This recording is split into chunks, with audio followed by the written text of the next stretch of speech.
Hey everybody, welcome to the Behr Essentials with me, your host Dani Behr. My very special guest today is none other than the one, the only Hoyt Richards. Welcome Danny, back. Welcome back. I love having a good old chat with you. always good to be here. How would and the reason why I don't say what everyone is or what their title is, because I like my guests to actually title themselves. So if someone says, "Who are you? Who is Hoyt Richards?" in one line, what do you say? Oh God, one line. Okay, that's going to be a little challenging. I am first a survivor of life, having made it this far and gone through my own kind of trials and tribulations, successes and failures, and altogether a lot of life lessons. All right. Well, I'll throw in a few extra titles on top of that because he's being very humble. Hoyt Richards, the world's first male supermodel. And we actually met because Hoyt was a guest on my breakfast show, my morning show in the UK back in the day. And he came on and the Yeah. whole crew was so excited. The women were all just, having a full on panic that morning. The world's first male supermodels coming in and they were all excited you were there. So let's go way back. And because I like to start at the beginning to give context, Okay. tell us about your background and how you got started in the modeling industry.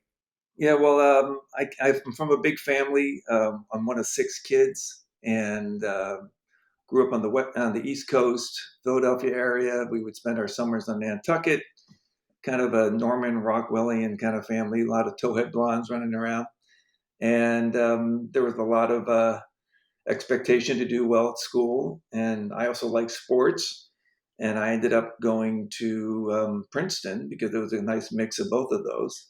I was playing football there. I got hurt.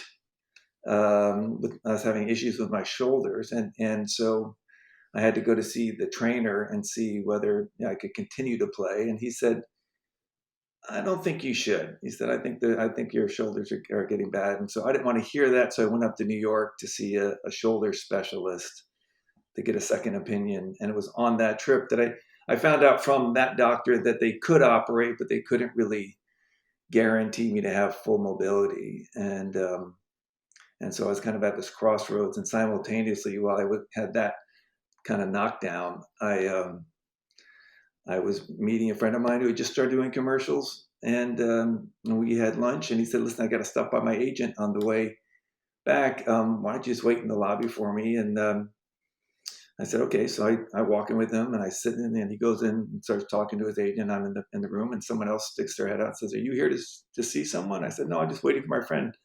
And they said, "Are you an actor?" And I said, "No, no." I said, they said, "Would you like to act?" I'm like, "Well, I don't think so." But they asked me to come back and talk with them. And that's the first time I heard the words, "Oh, you've got a great look." And that's basically how it started. I just was in the right place at the right time. From that, I started doing some commercials. From the commercials, they kept saying you should go see a model agency. I went to see Ford Models. They took me on, and then about 3 weeks later, I met Bruce Weber. And as they say, the rest was history. Kind of, I got very spoiled and kind of dropped into it.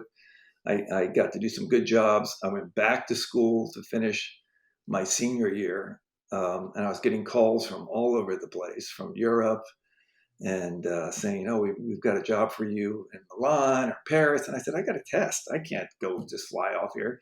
But by the time I graduated, I kind of had this career waiting for me, and I was lucky when I was at college at that time. Brooke Shields was there, and Brooke was someone who had kind of demonstrated a little bit how to manage that business while you're kind of going through school, and she made school a priority, and so did I. So I graduated and moved into New York, and that's where it all kind of started. Top three modeling jobs you ever did, Okay. whether Well, it was monetary, uh, fanciness, yeah, prestigiousness, I would, co-stars. yeah, I would say Ralph Lauren because it's just a classic, right? And Ralph Lauren also worked with my father and my two younger brothers, so that's kind of a big deal. I did a commercial with Julie Roberts, which was really kind of cool. And I did a crazy job where I actually parachuted onto the North Pole to demonstrate this fabric that I was wearing. It could take the take it to the extreme conditions. So our parachutes were made out of it. All our clothing was made out of it. It's called tactile. It was kind of this fabric like a Gore-Tex, but it's supposed to be better than Gore-Tex. So we Was it better than Gore-Tex? Were you cold? that was plenty cold. Did I it mean, work? it survived. I mean, it was a little more dangerous than I thought going because we had to fly into Moscow and then we flew up to Siberia. And from Siberia, we took this plane and went up to above the North Pole and then jumped out of the plane, which is of course crazy to do, but that's what we did. Was that your most extreme modeling job, would you say, Yes, as far as yeah, adventure? And that what is. was your most extravagant job as far as, the Uh, expenses, the budget? yeah, I mean, I did this commercial for what's it, the big French company? I can't think of the Lacoste? name now, but it was Lacoste? with Or what? Herbert. It was with Herbert's, and I shot with Tatiana Petit, who just recently passed away. Mm. Peace. And it was a big, big deal, and all the bells and whistles, and it was a lot of fun. And then some of the shows were really spectacular. One of my first shows I did was for Versace, and we were walking down the Spanish Steps in Florence or Rome. Where is that? Rome, I guess. Right.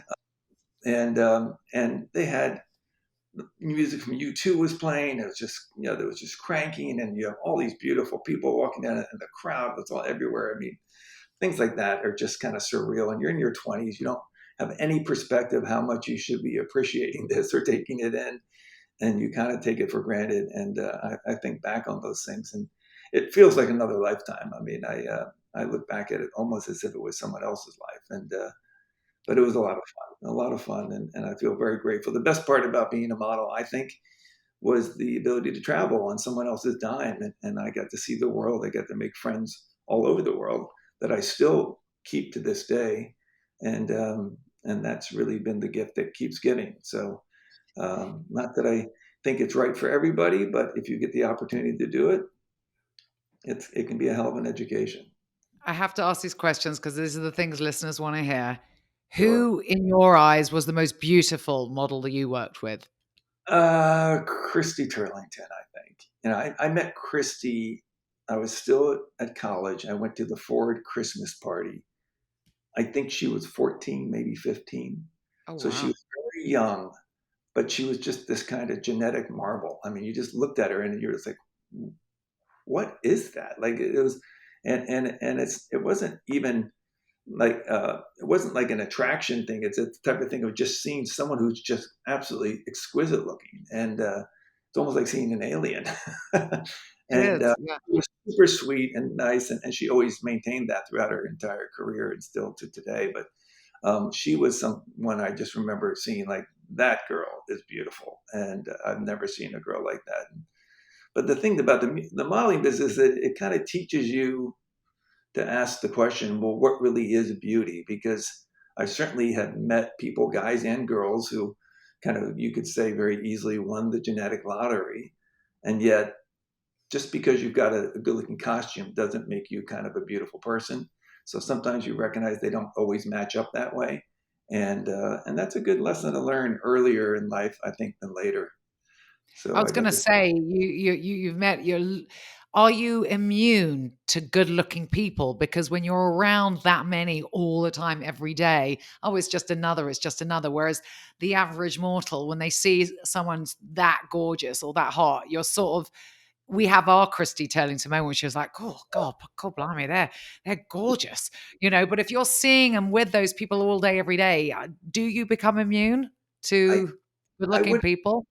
I think probably to some degree, but I think you always appreciate someone who's beautiful, but then I've learned to look deeper than that. I mean, I think guys in general, there's this kind of very base kind of scale. It's like, are they hot or not hot? Like, and I've learned over time that it's a lot more productive uh, as far as looking for someone that you're attracted to or maybe want to get involved with, is to try to see if you see some kindness or sweetness on that face, because that's something that seems to come through people rather than per se it's just the way they look. And it's one of those things, I think, if you look for it and you see it, it's there. And if you don't, it kind of gives you another indication that gives you another perspective. So I think I think you're always going to kind of appreciate beauty. I can certainly say I did get very immune to beautiful locations because I'd be like 2 days, somewhere in the tropics, then I'm back in London, and then I'm back somewhere in maybe Africa on some island, and then you just start thinking that another beautiful beach, like you become immune to that. So that's kind of surreal when I think about it because I was there to do a job, and you kind of get teased like, oh, this place would be beautiful to come back to, but you almost never get that opportunity. But I was able to kind of see these places, and I can say when I was in the thick of it, I probably didn't appreciate it very much.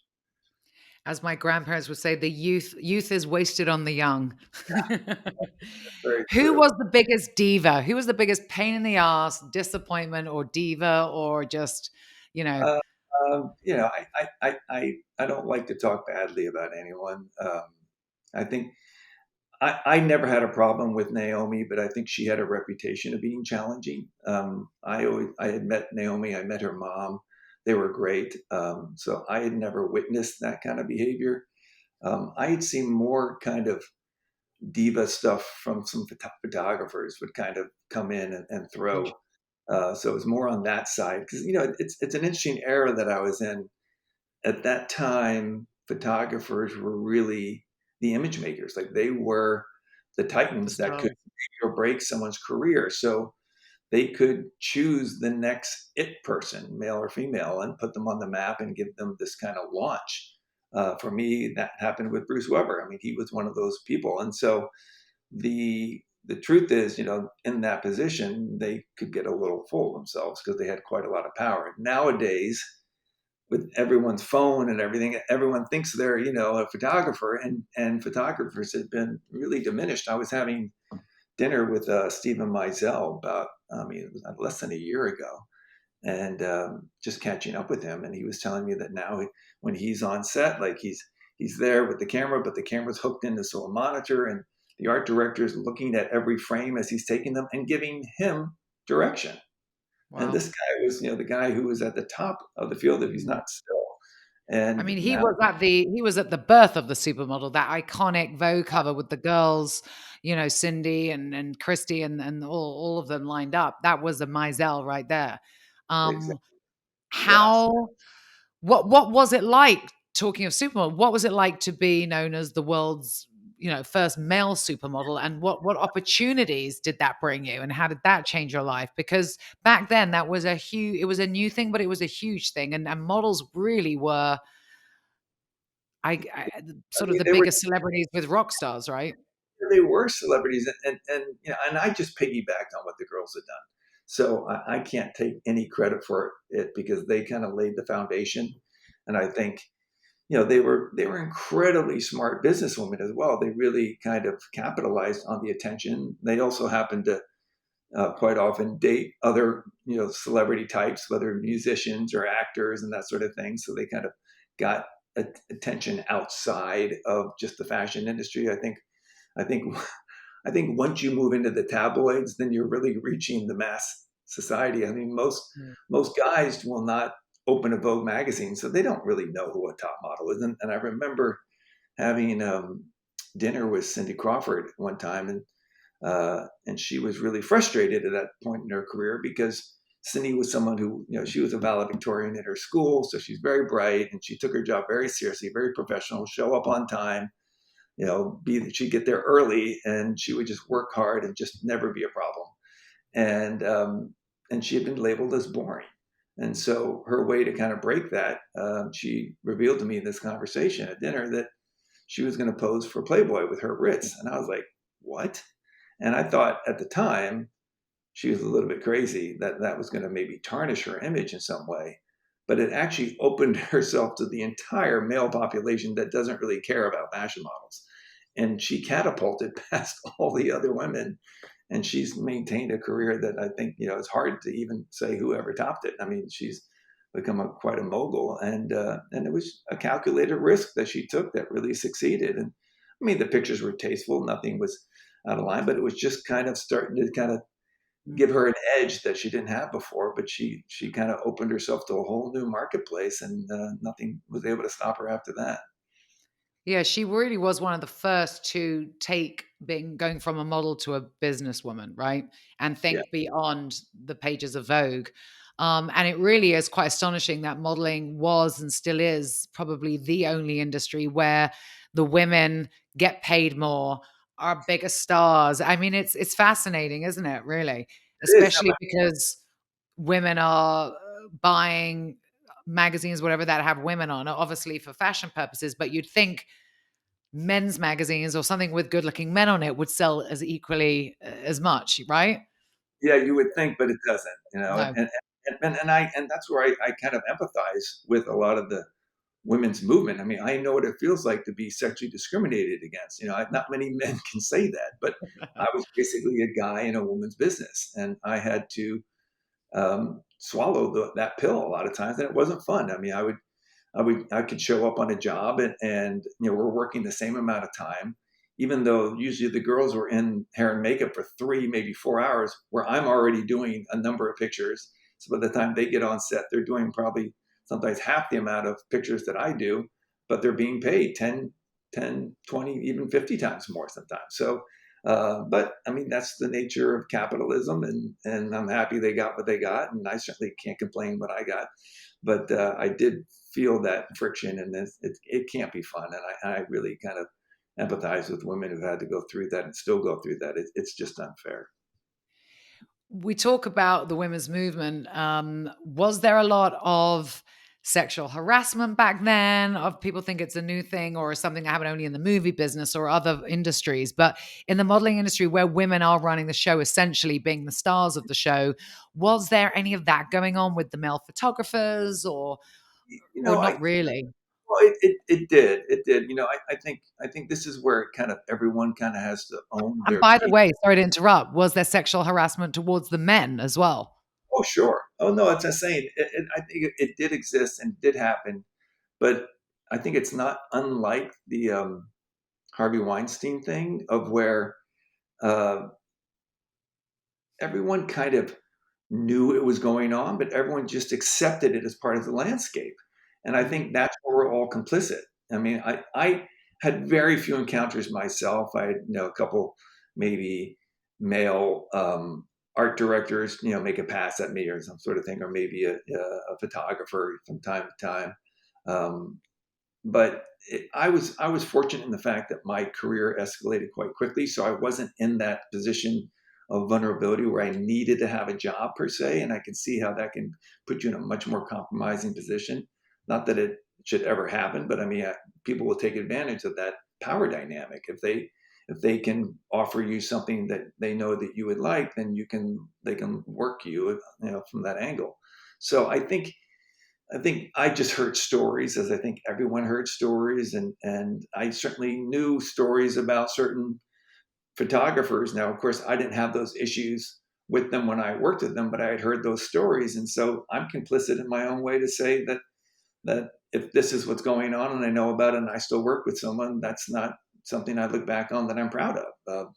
Obviously, I you know, it's one of these things I think until all of that kind of blew up, I didn't really think about it that way, but I do now. That it's unfortunate. I don't think there's any reason for it to ever happen, and I think everyone has to own their own kind of responsibility within it. It's not enough to only play the victim card. I mean, there's certain things, you know, that we have to kind of, you know, no matter how traumatic something is, that you still have to, you know, figure out what was your role, or at least how did you put yourself in a position that you kind of had some signs that you knew you probably shouldn't, and then you compromised yourself. So I think everybody owns a piece in this one. mm. Moving on to a more lighter subject, you must have been the most popular of all your mates while you were being this male model and a straight man in this world. So your mates probably must have been calling you on the daily, like, "Who'd you work with today? Can you get her my number?" Were you getting asked a lot of that? A little bit when I first started, because I was still at college. One of my first jobs, I think the second or third job was for Brides magazine, and it was for the cover. And I was with Kathy Ireland, who was this huge swimsuit model. She'd been in Sports Illustrated, and I was very aware of who she was and very enthralled when she showed up on set. She at that time she had a very squeaky voice. It was very different than what you'd imagine. You expect, kind of a sultry voice like yours, Daddy, and she's now corrected it. But at that time, it was just kind of squeaky little voice. And I remember my friends all saying, like, you worked at Cathy Island? I'm like, well, not everyone's exactly like you picture them. I said, she's an absolute sweetheart. But it was one of those things where everyone has this fantasy, and very often it's the same thing like being out here in Hollywood now. Very often, meeting someone in person, it's more of a deflation of what your expectation was when they were a celebrity, rather than something that people kind of knocks your socks We off. used to So say we used to say, "Never meet your heroes because 'cause you'll be yeah, disappointed." Keep them in the fantasy world. Now, exactly. while you're doing all of these amazing things, I just wanna segue to, there was this other thing happening in your life that nobody was aware of, and as your friend of nearly 30 years, I didn't even know that this Right. was happening, and we would hang out and, I'd see you in Spain, I'd see you in London, and you had this double life going on that when you actually told me about it, I thought you were joking, to be honest. I was like, there's no way, because it's so far fetched from your regular everyday life, right? So, can you share with the listeners Yes, of about course. this double So life? I definitely lived a double life, and the context of that was while I was having this kind of jet setting career as a male model, and traveling almost 300 days a year. Um, my whole life was being controlled by this group I'd got involved with, and I find the best way to frame it for people is to say I had this 20-year cultic relationship with a group. And the reason I frame it that way is because when people hear that word cult, it's a very triggering word, and people get, images of Jonestown or Waco, Texas, and that's a bit of a hole to dig out of, in the sense that you have to, like, my group was dangerous, and it was definitely extreme, and I think you have to think about these things as a spectrum. And so we were on the spectrum skewing that direction, but obviously not as extreme as those groups.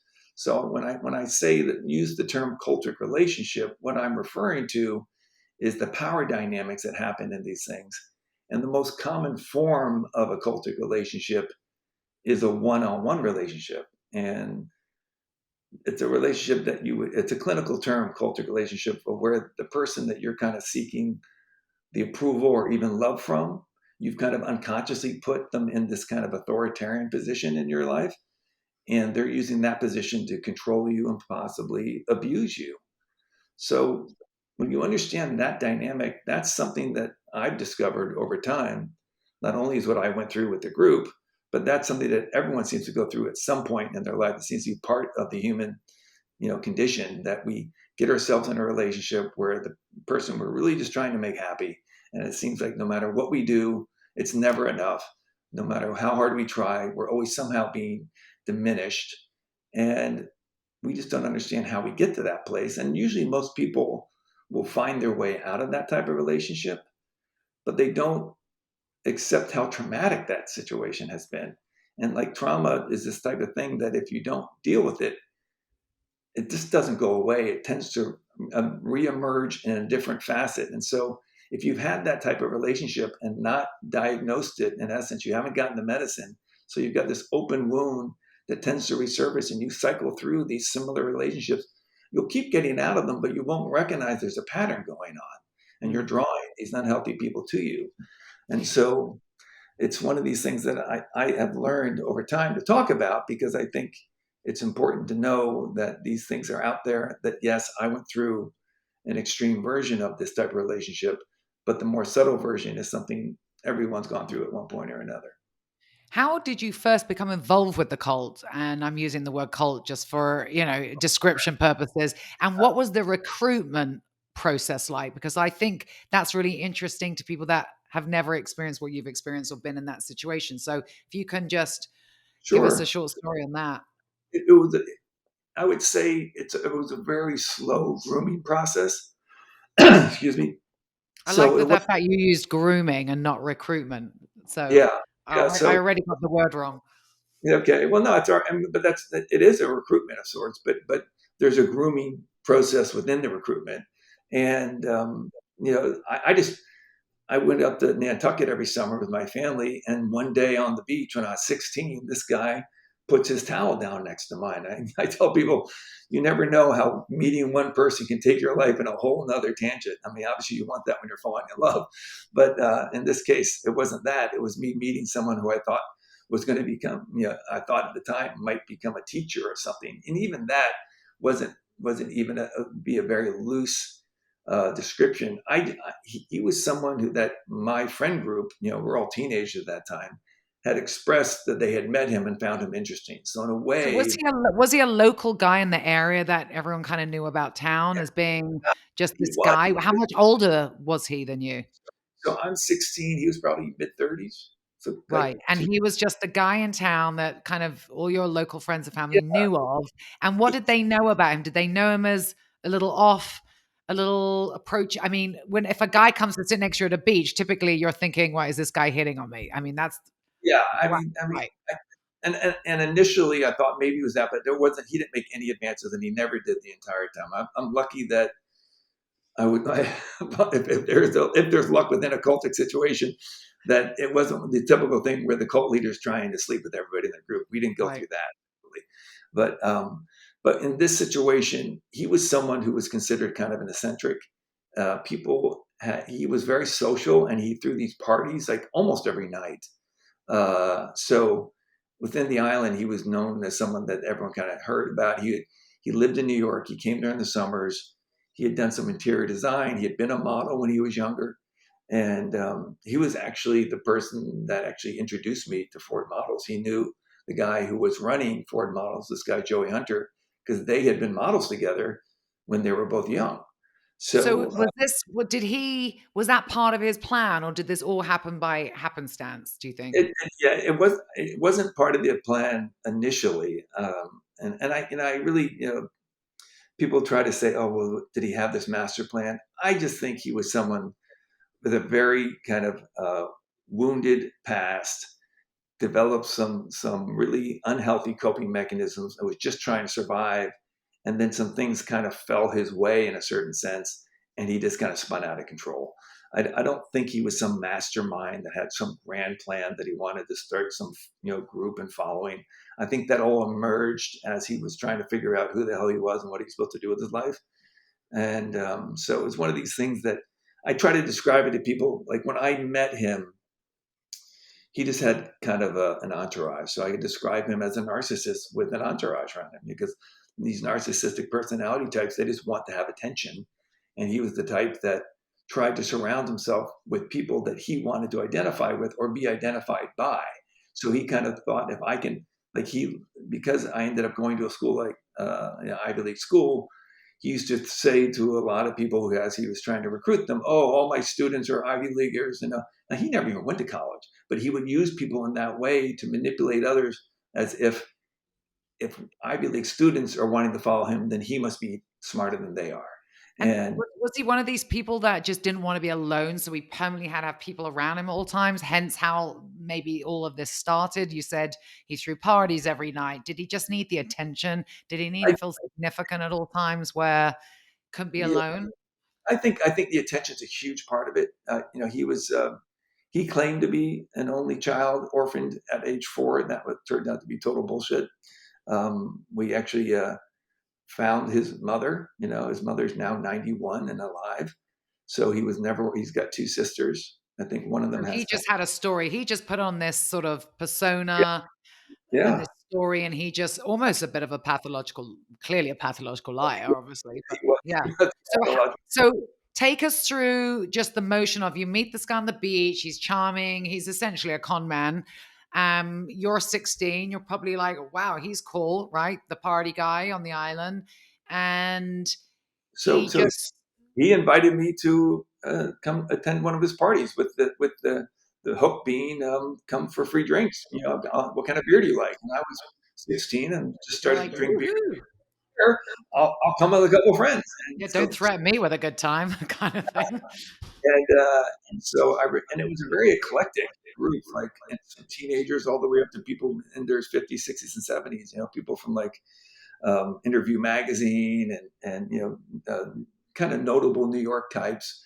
And so it was an interesting kind of scene, but not one that I, as a 16-year-old, was that interested in. I was more keen on the fact that I was getting free beer. Yeah, But he of was course. also into astrology, and he would carry this ephemeris around him, which is kind of like the astrologer's Bible.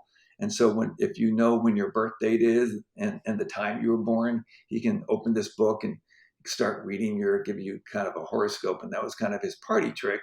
And that kind of enthralled a lot of people. And I personally was also enthralled by that. And, I think, I try to explain it to people in the sense that if if you haven't really found a passion in life, or you haven't really found a direction, or as I like to call it, a game plan, but you feel like you should, then if you meet someone who's really excited about their game plan, and it certainly sounds a lot better than your no plan, then you're going to be receptive to kind of listen to what they're having to Yeah. say. And It's that's exciting. It's exciting, and yeah, kind of they a perfect spin it. storm. Yeah, because I tell people mind control works on everybody. You just have to be receptive. So getting involved with something like this, like any relationship, it's got to be kind of this perfect storm of where you are looking for someone or looking for answers, perhaps, and then you meet someone who, from your point of view, is providing those answers. The way you interpret that is, oh, this is a really good day. Like, how lucky am I that I've been searching and looking to try to have some of these questions answered, and this person seems to be providing that. And so you don't consider that dynamic that may be happening could be a manipulation. That's just not the way we're taught, that Mm. people would do that to you, but that is what happens. And that's one of the things, as I tell people, I kind of went to the school of hard knocks, and there were some very intense and expensive lessons, but Yeah. So but the, just tell us about sort of the high notes or the low notes, should I say, without having to, describe every day or every week. In essence, what did they expect from you, take from you? What were you, expected to deliver? Just the high level aspects of this relationship with this group. yeah, I mean, basically, the group was going to be a building the leaders of the new age. All right. So his pitch was that, that there were going to be it's kind of a doomsday group in that sense, where there was going to be some horrible apocalyptic things coming down the road. And so he was trying to prepare the earth for what that was like, and prepare the people that were going to, in essence, kind of take over after the shit hits the fan, so to speak. And so that was the basic premise. And then he had, like I said, initially a very small following, but then this metaphysical writer ended up on right, and she'd written 8 or 9 books. Her name was Ruth Montgomery. She was put in touch with him by his kind of the sidekick guy, this guy John Adrianos, who was kind of being groomed to be the next incarnation of God on earth. That's how he was being pitched to us. So we were in this group where the next Jesus was going to be groomed right in front of us, and so he reaches out to this woman. She ends up writing 4 chapters in her book called Aliens Among Us. And that kind of put him on the map within the metaphysical community. And that's where we started to take on the more of the attributes of what you consider to be a cult. We opened up an office. We started to do lectures. We created audio tapes. We sold books. We're doing all these things to kind of generate not only money, but get information out there and promote us as kind of this group that had an inside track on what was So coming and So all of that. him recruiting you in essence with your worldwide global career you've got going on, meeting all these successful and influential people, he's looking at you like you can be our global Yeah, message guy, right? And you and go many off and spread the word and yeah, yeah, I was kind of playing the Tom Cruise role in Scientology. I was kind of a poster child, like, oh, what do you want a life like this? And what right. isn't this a good Interesting. example of how you could live your life? And Did you have so to give all your money? Did they expect to take all your earnings or I did. Basically, everyone was expected to give everything. So if you had time, you gave time. If you had money, you gave money. If you had give a combination of both, whatever way it worked out. But for me, I was basically the breadwinner. And so I would, for the 15 years that I lived with the group, I was the cash cow. And so Well, basically, I would take enough money from any paycheck and I put aside what I needed to pay for bills, and I'd give everything else to the group. wow, So, it's amazing. I mean, and that leads me to my next question, which is, it's quite astonishing that these cult leaders, for a better word, target really intelligent people. I mean, you're a smart, smart guy, Hoyt, and you read about all these other groups and cults and the people that they have that are members of these groups, doctors and lawyers. I mean, they're not stupid people. oh So no, when people say, how did you buy into all that BS? Like, honestly, oh, he's the second coming. Really? At yeah, any minute, are you going, yeah, right? Don't think so, mate. Or yeah, are they just so good at, I don't know, the drinking the Kool-Aid lasts how long, right? yeah. And when does Well, that start? it said it's a slow grooming process. So they don't, the opening pitch is not like, oh, I've got the next Jesus with me. Oh, the end of the world's coming. Oh, but then you Hi, have, nice to meet you. By the way, I'm God. exactly. So It's a slow burn. it's very much the analogy I've heard many times is accurate in my opinion is, how you boil a frog. If you throw a frog into hot water, it jumps right out. If you throw a frog into lukewarm water, room temperature, and then incrementally turn up the heat, it will stay in there until it boils. So it's a very incremental process. And as I Mm. say to people, I'll never beat myself up for what I signed up for, because what I signed up for was something that was going to be able to teach me to become a better version of myself, allow me to how to leave a positive footprint here on earth, help my fellow man, help the planet, and just commit a service to God in the master plan of whatever it was supposed to happen. So, I mean, not everyone would sign up for that. So I don't beat myself up for trying to go for something like that. Now, of course, what it actually was, which only took me about 20 years to figure out, was not that.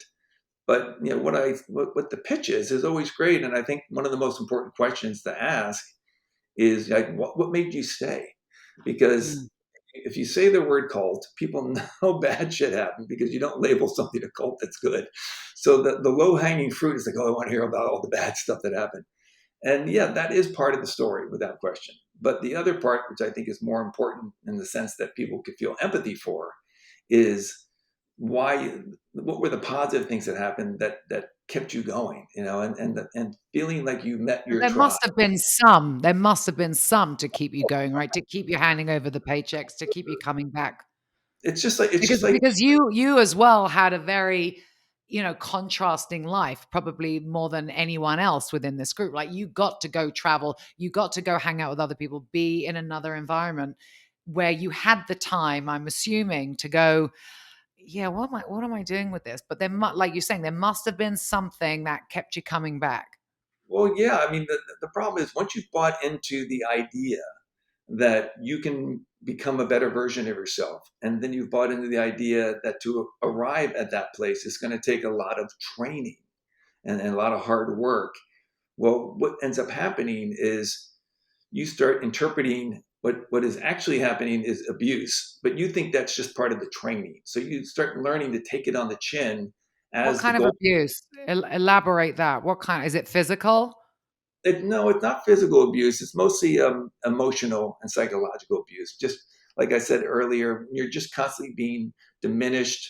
You're constantly being told that the way you think is the most toxic thing about you. So you shouldn't trust the way you think. That if you were left alone, you would completely self sabotage, and your only hope is within the group.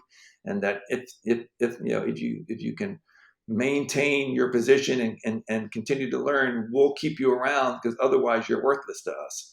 So they And so, psychologically break you down so that you become completely codependent on them to believe be me, this person that you think you need to be, right? you start Or they're thinking promising you. my own thoughts are the greatest detriment and obstacle I need to get past. Like I have to completely retrain my thoughts to a different way of thinking. And so And your critical thinking gets completely eroded. Now, I always tell people, because I now work with families and help them get their loved ones out of these situations, I always explain to them, no matter how many hits your critical thinking will take, think of it like a pilot light that can be turned down very, very low, but it never goes out. So what you're always trying to do is find opportunities to interface with this person who, like I was in this, where you're basically in a vacuum, in a bubble, where you're not really getting access to any other information, because either you're isolated by the group, or even like I was, even still traveling around the world, I was impervious to any information coming in, because I thought I had found the truth. And so once you start kind of creating that situation, you're trying to find a way to interface with that individual and get them in a very non-confrontational way information that might possibly reignite that pilot light. And when that critical thinking starts to come back, it's like your head is like coming out of the clouds, and you'll start seeing all those doubts and suspicions and skepticism you had early on going in, that you just suppressed over the time of the toxic relationship. They all reemerge, and you'll pull yourself out. So at that I time, I hadn't gotten to that, so I was very much in the vacuum. Yeah. Yeah. It's so fascinating. I find the whole thing so fascinating because I can barely be persuaded to, eat a food I don't want to eat, let alone participate in a group. You know what I mean? Of that level. Um, and I think probably the people that are most susceptible are people that are committed, who are determined, who are have that staying power. Like if I can meet a new friend and go out a couple of times, and after the first time I'm like, all right, I'll give it one more go. Second time, if I'm like, no, I just can't. I don't have that kind of staying power. So I'm assuming one of the characteristics is the staying power. But while Well, all this is going on, how is this impacting your relationship with your friends and family? Because that's an important thing to talk about, I think. Do they have any idea? Do they think you've lost the plot a little bit and he's like gone into la la land because it's the modeling? Like what is everyone thinking during this time? And obviously it's taken you much later on in life to probably figure all this out and know what everyone was thinking because my mother identified it pretty quickly. She said, "You're in a cult." And I'm like, "I'm oh, not." she did. Did she come straight out and say that? Oh yeah, yeah. Wow. And And how old were you when she not said that? immediately. It was when I was at university. So, I met him when I was 16. So at that point, I'm like 20, 21. So it's like 5 years later. And I'm getting much more embroiled with the group at that point. And that's when she kind of called it as she saw it. And Did of she course, try and call him and be like, "Get away from my kid. What are you doing?" Or was there was one opportunity where my dad was invited for tea with Freddie, and and he refused because he was so angry. He didn't think he'd be able to control himself and thought he might, punch him out. So, but there wasn't. I mean, basically, these groups pretty will turn you against your family and friends. I mean, I don't know if you've ever had a relationship you've been in, like in a personal relationship or friendship, where someone really was controlling your life a lot. Mhm. I don't know if you've ever gone through that, Danny, but I mean that it's no different than that Definitely influence you're, and can you're yeah. someone you've put this person on a pedestal, and you bought into the idea that they know better for your life than you do. And Mhm. that's such a dangerous dynamic. That's why I think any of these kind of guru devotee relationships I frown upon. I don't think Mhm. you're ever doing yourself any benefit to give your power away like Are that. you in contact with your parents and your family and friends throughout all this time, or have you slowly pulled away and I pulled away, and then I went about 12 years without seeing my parents. wow. Um, I saw a couple of my brothers very, very rarely during that time. For the most part, I cut off from my family, cut off from a lot of my friends. I think it's one of the interesting things about these stories that people forget, that I don't go through this experience in a vacuum. I mean, yes, I went through and had my roller coaster that I went on, but everyone who cares about you gets unconsciously pulled on this involuntarily on this trip Mhm. with you. I was You know, gonna say it affects everybody that's in your yeah, life like because having a drug addict in the family. Like you're watching someone do something that's clearly self-destructive, and yet you, as the concerned person, feel powerless to stop them, and you mhm, suffer a really, really deep wound. And that's what I like to refer to as the ripple effect. Like when when when even in a best case scenario like I did, where I was able to get away from this and find out what it was, and go on a very aggressive healing recovery path. Uh, what was very apparent to me, even early on in my recovery path, as I was trying to make sense of the whole thing that I had gone through, was that the people around me that I was fortunate enough to reconnect with, because they were kind enough to let me back into their world, I could see they were all walking wounded because they were in some way, now that I was out and now that I was able to tell them really what was going on and how bad it really had gotten, they were all, and this is what we do as humans, they're all blaming themselves and something like, oh, I should have recognized it sooner. I should have done something. And they're beating themselves up. And that's what has been, I think, one of the harder things for me to live with, is that you can't do healing for someone else. And even if I can see that wound that someone's going through, I can't facilitate that healing. I can encourage us having a conversation that maybe information can be passed that might generate some healing in that sense. But if they don't want to have the conversation, or they don't want to talk about it, and I can just Right. see that they're kind of in that state, Mm. it's awful, and it's Yeah. just one of the things I live with. What And I just, what when what made you decide to leave the coal, and how did you manage to leave or escape? What was yeah, that? well, it was an escape, and they caught me twice, so it took me 3 attempts to succeed. And I wish I could tell you that that I Yeah, woke was up. it one day you just woke up and went, "I'm done with this," or did something happen that made you go, "Oh, shoot, I gotta get out"?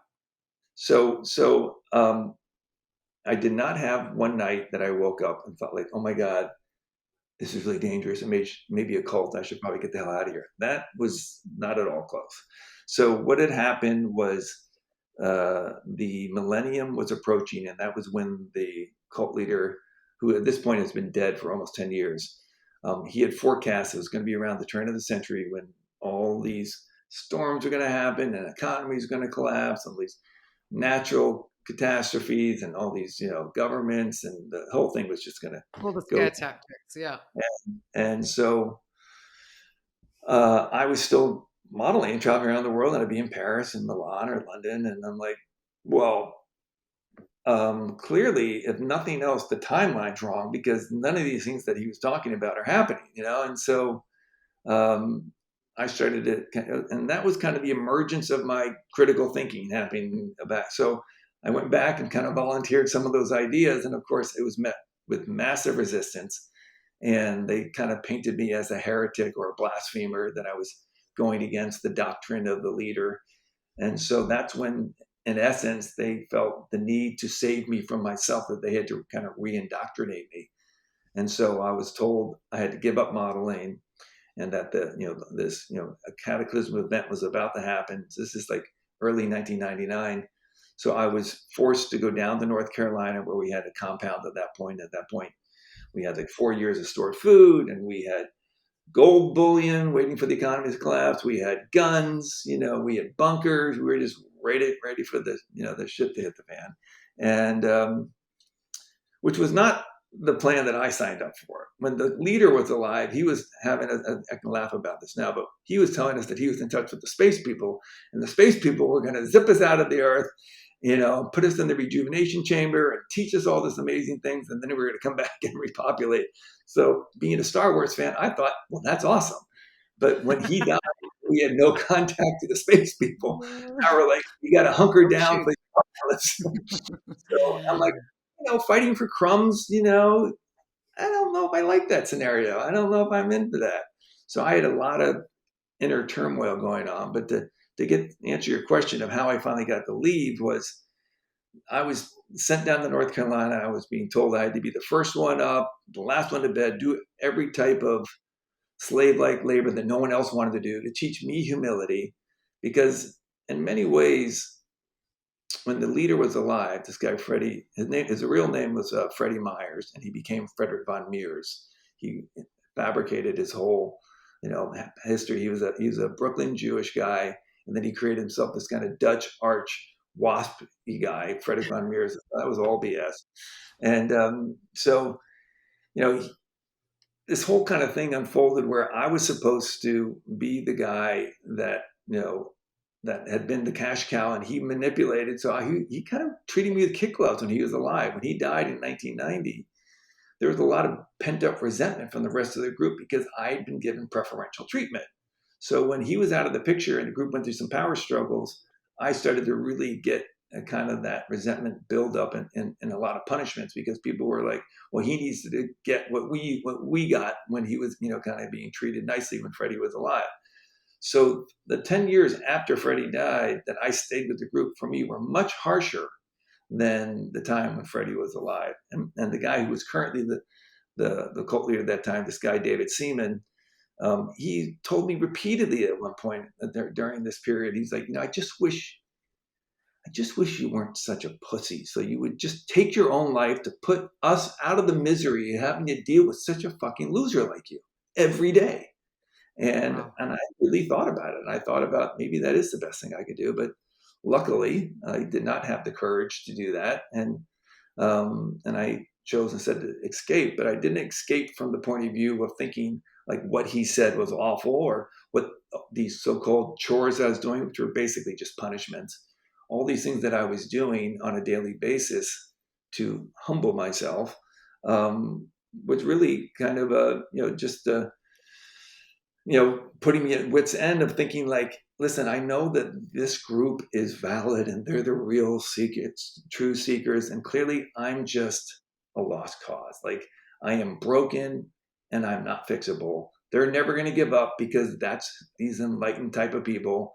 So the least I could do is remove myself from this environment so that they could spend their time doing something much more constructive than spending it trying to, Fix you. yeah. And so Yeah. that's That's how I must. interesting. So you didn't go because you had an epiphany of this is a load of BS. It's enough. It is enough.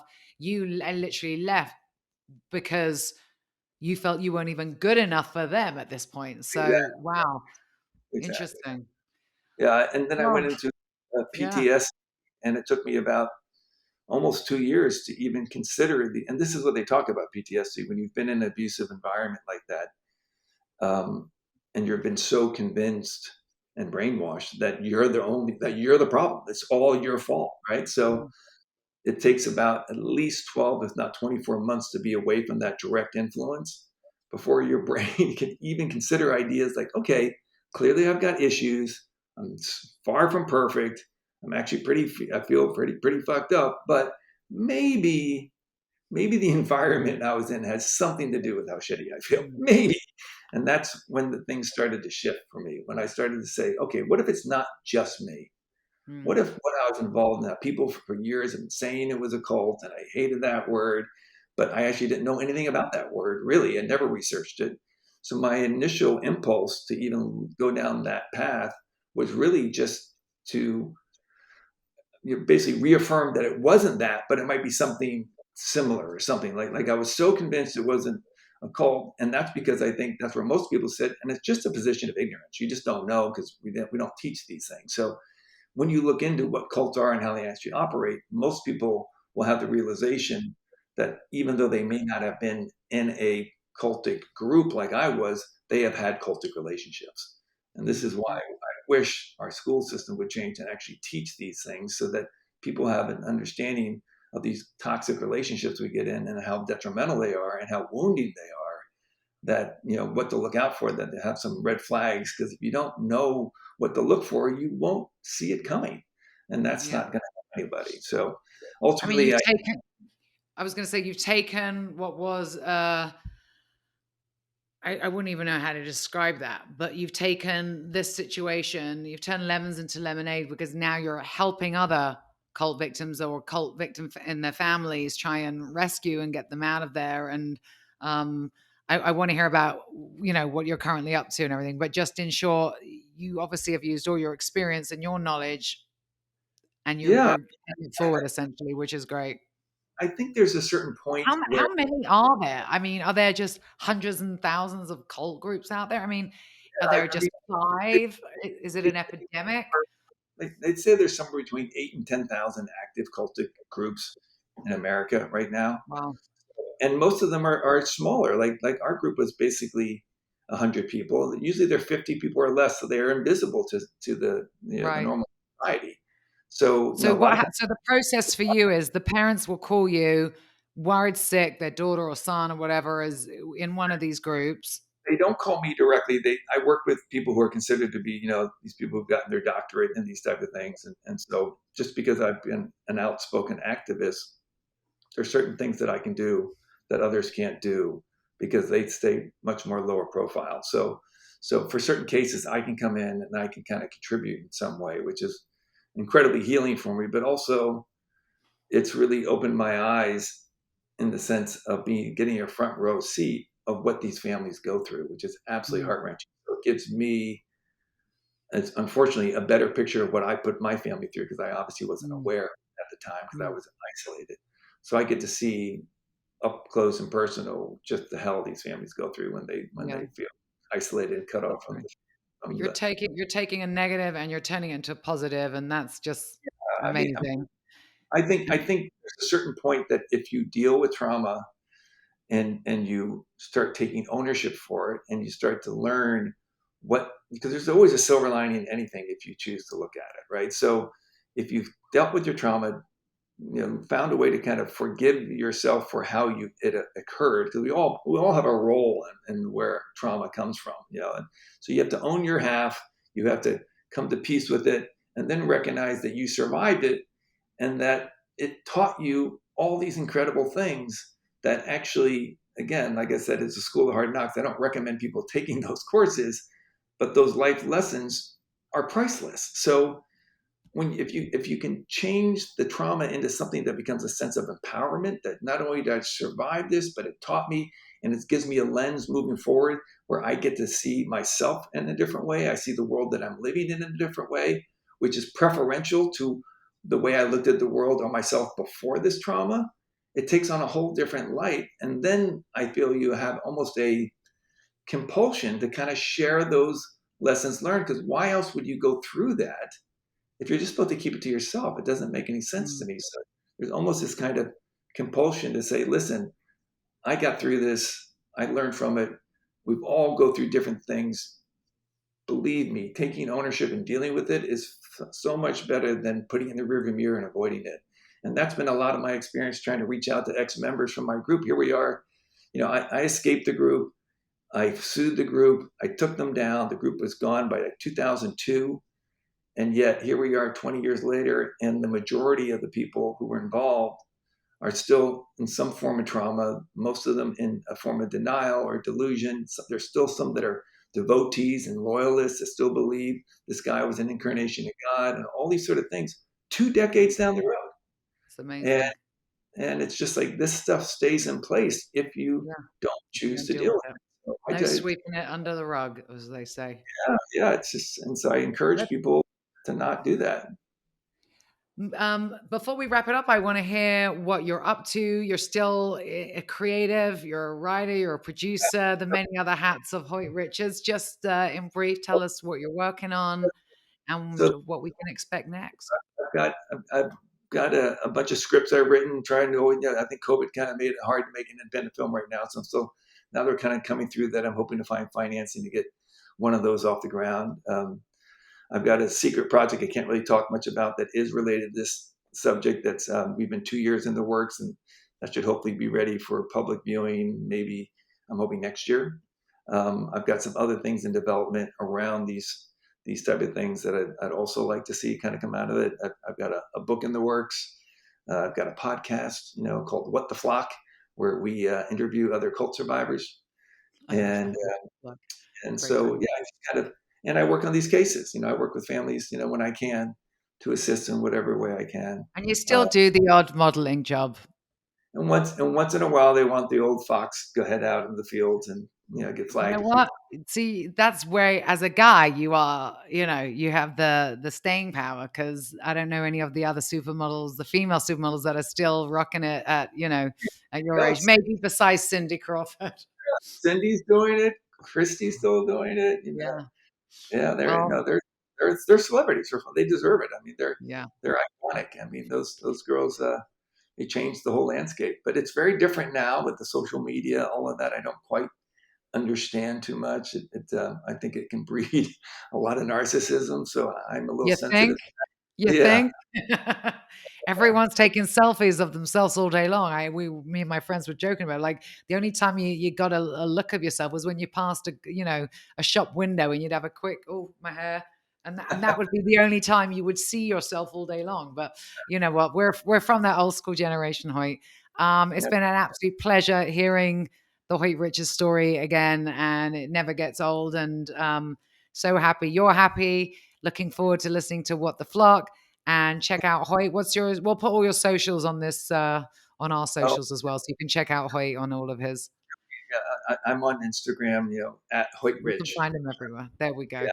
We'll Yeah. It's post that for everybody. But thanks, Hoyt, for joining us here on the Behr Essentials. Everybody, thanks for watching and listening.